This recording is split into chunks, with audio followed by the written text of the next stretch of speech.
Bonjour à tous. Merci à Alain et à Marc pour l'invitation.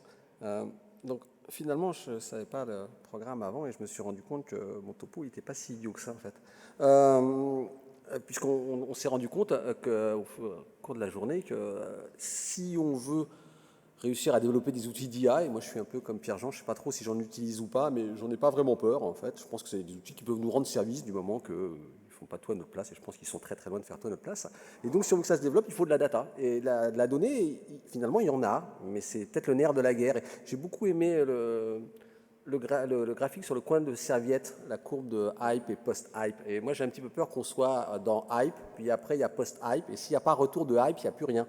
Et je pense que si on ne se donne pas les moyens de développer des outils, bah, il n'y aura rien. Donc, alors le classique supposé lien d'intérêt. Pour que les choses soient claires, je ne vais pas parler des bases de données dont le but va être de collecter des données pour entraîner des IA. C'est pas ça. C'est les bases de données que l'on a déjà, qu'on a acquis ou qu'on va acquérir lors de données de recherche clinique qu'on fait tous les jours, et qui finalement pourraient être, entre guillemets, recyclées pour servir à entraîner des IA. Donc la première question, c'est pourquoi. Il faut mieux se poser ça avant de commencer à faire quelque chose. Le rationnel, c'est qu'on a tous plein de bases de données, des superbes tableurs Excel comme ça, avec 10 000 colonnes et 10 000 lignes, des multiples études multicentriques qu'on a tous fait.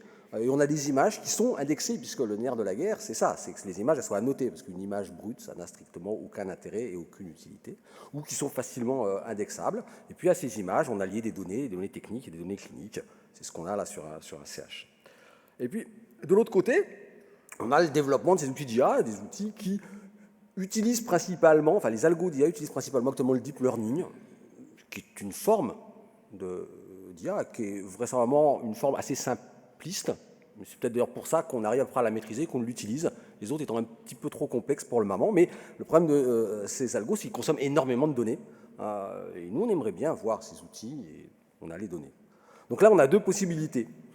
Soit c'est une thématique propre, le traitement du signal, et on est intéressé, dans ce cas-là, on a un labo, on fait partie d'un labo qui traite du signal, où on a des connexions avec des labos qui traitent le signal. Alors moi, Angers, pas de bol, on a une belle fac de santé, on est très très fort, on a Angers French Tech, mais pas de traitement du signal. Donc dans ces cas-là, on va avoir un partenaire industriel. Alors une fois qu'on a dit qu'on allait y aller, on s'est posé la question, qu'on a dit oui, ça vaut le coup, et on fait comment et là, on se rend compte que, effectivement, on comprend pourquoi il n'y en a pas tant que ça, finalement, des bases de données à noter. C'est pas si simple. Alors, quand on regarde nos bases, on se dit, bon, maintenant, est-ce que dans la feuille de consentement, j'avais dit que je vais réutiliser les données? Est-ce que j'ai mis ces phrases que je, moi, mets maintenant dans la lettre d'intention et dans le consentement, des travaux de recherche de la même thématique pourront être conduits à partir des données collectées pour cette étude. Et dans le consentement, d'autres travaux de recherche ultérieurs pouvant être conduits par les chercheurs du promoteur et ou d'autres partenaires publics ou privés, national ou international. Alors maintenant, c'est ceinture et bretelles.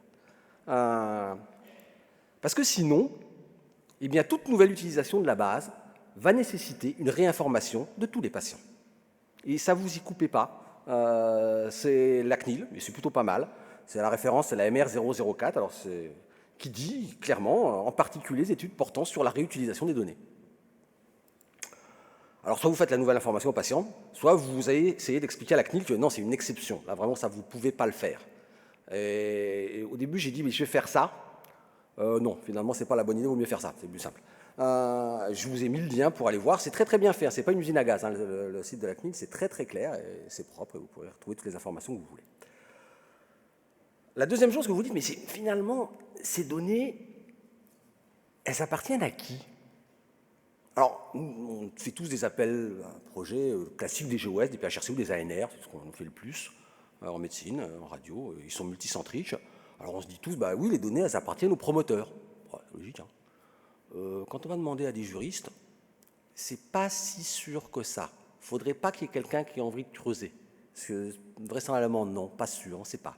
Alors, quand on fait de la recherche interventionnelle, c'est-à-dire la première fois qu'on fait la recherche et qu'on utilise ces données pour généralement répondre à une question, qui n'est pas une question d'IA, hein, le contrat centre investigateur, classique, suffit à dire que les données récupérées pour cette recherche, oui, appartiennent bien au promoteur. Mais après, on est dans la fameuse recherche n'impliquant pas la personne humaine. Et là, quand on est non RIPH, il faudrait mieux avoir fait un contrat de consortium ou de collaboration avant. Et maintenant, effectivement, j'ai compris. Donc, le consentement, je fais signer. Le contrat, avant de lancer un PHRC, on se dit, mais qu'est-ce qu'on fera des données après? Et on fait le contrat exactement. Et là, si vous voulez des infos, je vous ai mis le lien d'une publication qui avait été faite une présentation qui avait été faite par Anne Le Warne, qui bosse pour le CNCR et qu'elle avait faite à l'occasion du GIRC Grand Ouest. Donc après, là, ça commence à vous intéresser. Vous dites, bon, on a réussi à passer tout ça. En fait, qu'est-ce que je fais si je donne mes données? En fait, vous ne donnez pas vos données. Hein. Vous fournissez un jeu de données enrichi, la copie d'une base de données. Vous avez défini au préalable ce qu'il y aura comme enrichissement dans la base. Vous conservez la propriété des données, c'est toujours vos données, et vous conservez bien évidemment l'usage des données. Vous pouvez les réutiliser pour faire autre chose. Donc vous passez un contrat avec un industriel ou un partenaire académique en disant, voilà, je vous confie la copie de cette base de données enrichie que vous pouvez utiliser pour faire ça et ça. Et puis après, on rentre vraiment dans la pratique. On se dit, bon, alors maintenant, on va donner mes données. Et là, on se dit, où sont mes données? Quand c'est du multicentrique, la base, je vois bien, les images. Si vous n'avez pas fait de lecture centralisée, moi je suis un opposant farouche de la lecture centralisée, parce que ce n'est pas la vraie vie, vos données, en fait, elles sont éparpillées. Et du coup, on a vraiment besoin d'un lieu de stockage. Alors, je ne sais pas quelle sera la solution du futur. Hein. Ça peut être une section recherche de notre PAX, ça peut être des structures privées, ça peut être un espace dans les entrepôts de données qui sont en train de se construire, dans tous les CHU, les régions, etc. Ça peut être une solution de Dream France IA qui nous propose un espace de données, si vous voulez, mais enfin, en tout cas, je vous assure que quand on se dit qu'on va mettre à disposition un jeu de données pour un industriel ou pour un chercheur académique, certes, c'est indispensable pour valoriser, mais c'est un gros avantage, c'est que c'est vraiment bénéfique pour ses propres études futures. Parce que on se rend compte que nos bases, elles sont très très loin d'être propres. Et là, maintenant, j'ai des belles bases très très propres, très carrées, sur lesquelles je vais pouvoir retravailler. Alors, je dis valorisation, dollar. Quel bénéfice?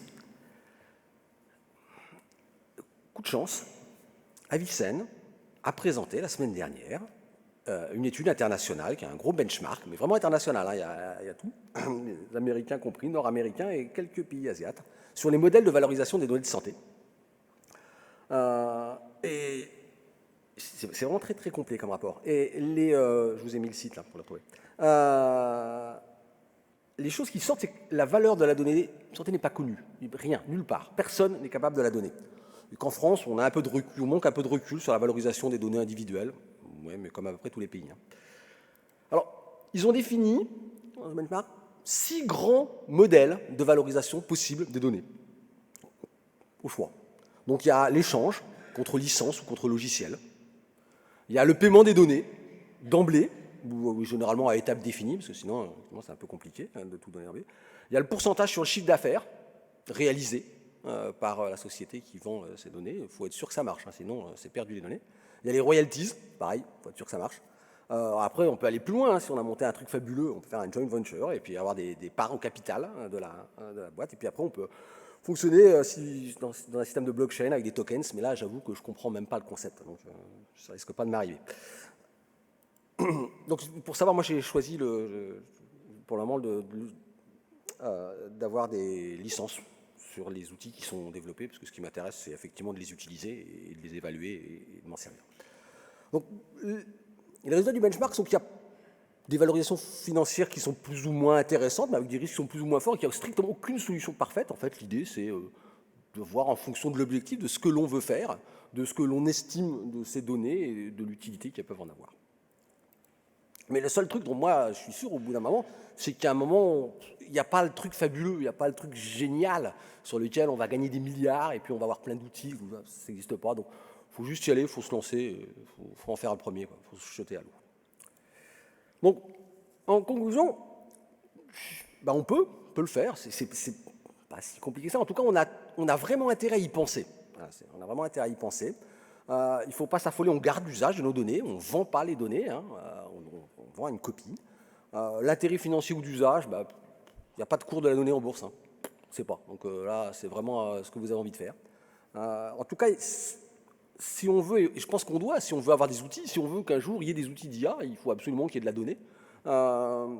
Il faut apprendre à anticiper pour nos études de recherche future pour pouvoir, entre guillemets, recycler ces images annotées qui existent.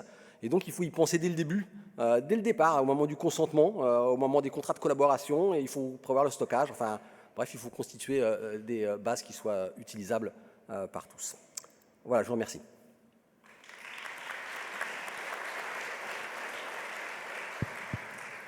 Merci beaucoup.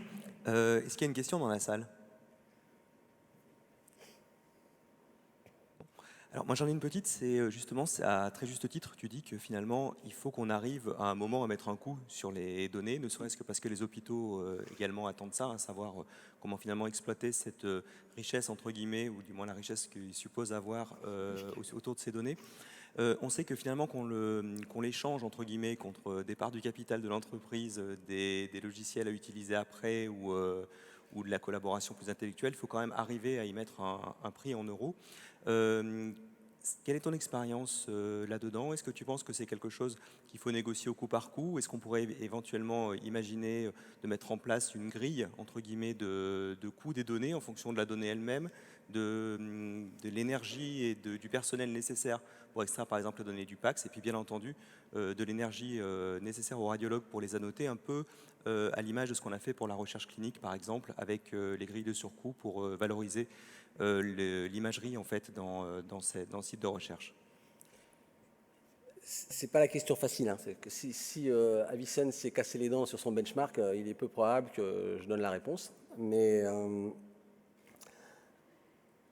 clairement, ce qu'il faut bien se rendre compte, c'est que les données brutes sorties de nos machines qui vont dans nos PACS n'ont, pour la très grande majorité, les images, aucune valeur.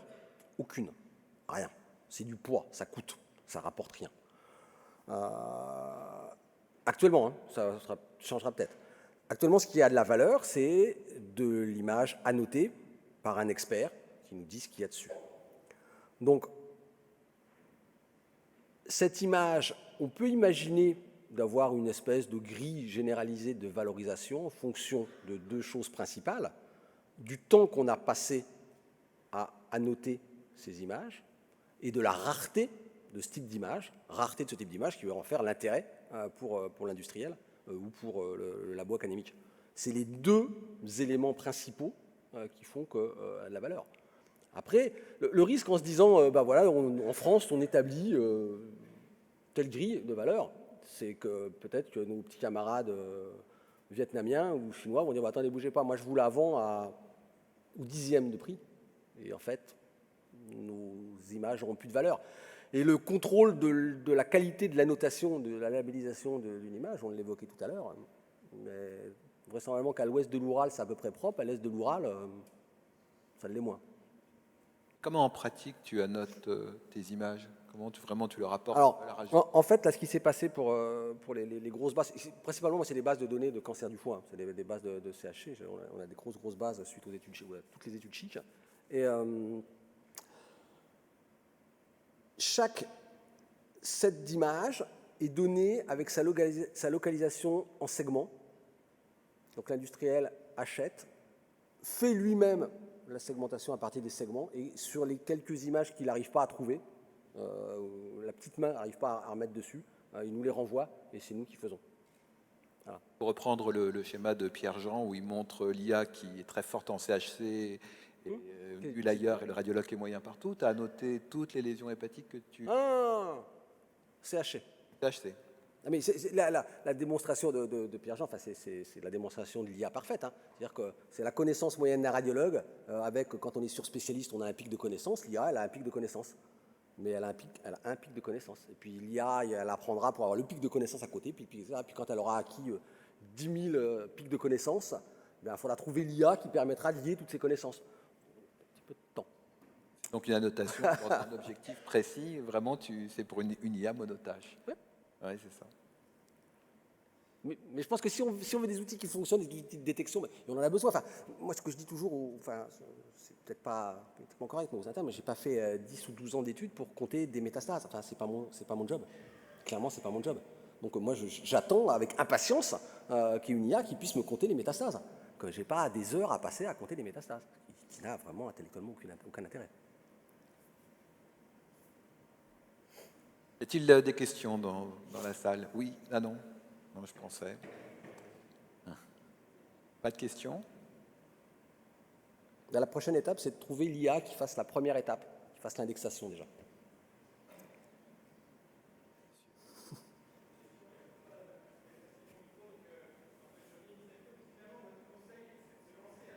Oui, il faut y aller. Enfin, les gens qui font de l'IA, qui soient industriels ou qui soient académiques, ont besoin de jeux de données. On a des jeux de données, on en a.